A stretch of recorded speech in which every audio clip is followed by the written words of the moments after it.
વકફ એ ઉર્દુ શબ્દ છે। વકફ એટલે કે દાન। દાન આપનારને ઉર્દુમાં વકફી કહે છે અને દાનમાં આવેલી રકમનું સંચાલન કરનારને મુતવલ્લી કહીએ છીએ। દેશમાં વર્ષોથી ચાલતી આવતી આ દાનની પ્રક્રિયા દરેક સમાજમાં હોય છે, પરંતુ વકફમાં આવેલી વકફની દાનની રકમનું યોગ્ય સંચાલન નહીં થવાની અનેક ફરિયાદ આ દેશમાં ખૂબ લાંબા સમયથી છે।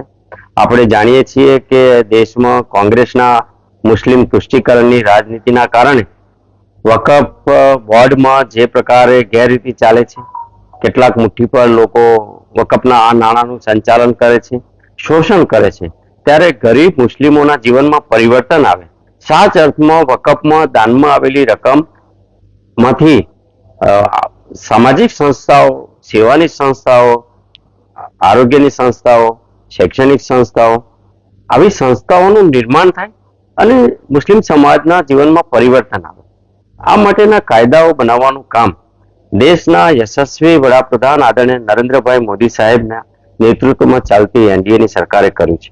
આપણે જાણીએ છીએ કે વકફના કાયદાઓમાં વખતો વખત જે સુધારા કરવામાં આવ્યા એની પાછળ માત્ર ને માત્ર મતની લાલચો હતી।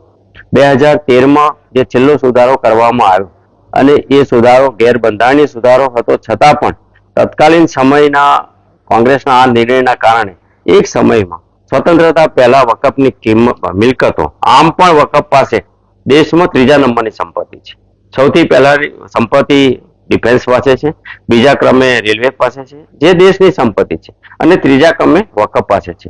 વકફ પાસે આવેલી સંપત્તિ જો 2013 પહેલા 13 લાખ કરોડ હતી અને આ સુધારો એવો સુધારો કે વકફ જે મિલકત ઉપર આંગળી મૂકે એ વકફની મિલકત થઈ જાય ત્યારે 21 લાખ કરોડની વધારાની નવી મિલકતો ઉમેરાય। એક રીતે આ દેશમાં જે ગેરબંધારણીય રીતે વકફના સુધારાઓ અને માત્ર ને માત્ર મતની લાલચોના કારણે વકફ માટે જે નાણાંની વ્યવસ્થા ઊભી થાય ગરીબ મુસલમાનો, એના બદલે સાચા અર્થમાં એનો ન્યાય અને એને દાનની રકમ જે લોકો વકફી છે, જે લોકો દાન આપે છે, એમની પાછળનો હેતુ બરાવે માટે આદરણીય મોદી સાહેબની સરકારે જે સુધારો કર્યો છે એમાં વકફ હવે પોતે જે મિલકત માટે દાવો કરે છે તો એને પ્રમાણ આપવું પડશે અને વકફનું એ પ્રમાણની ચકાસણી રેવન્યુ અધિકારી એટલે કે ડિસ્ટ્રિક્ટ કક્ષાએ કલેક્ટરની નોંધ અથવા કલેક્ટર સમક્ષ એમણે પોતાની પ્રમાણ આપવું પડશે।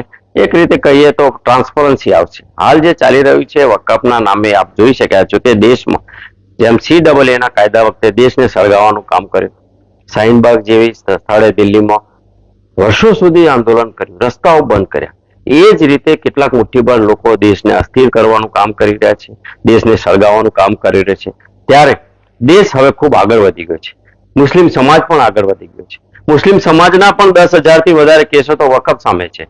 ત્યારે સાચા અર્થમાં એક ટ્રાન્સપરન્ટ વકફ બોર્ડ, એનું મુતવલ્લી જેને કહીએ કે સંચાલકો છે, એ યોગ્ય લોકો આવે અને મુસ્લિમ મહિલાઓનું પણ સશક્તિકરણ થાય એ માટેના સુધારા માનનીય મોદી સાહેબની સરકારે કર્યા છે।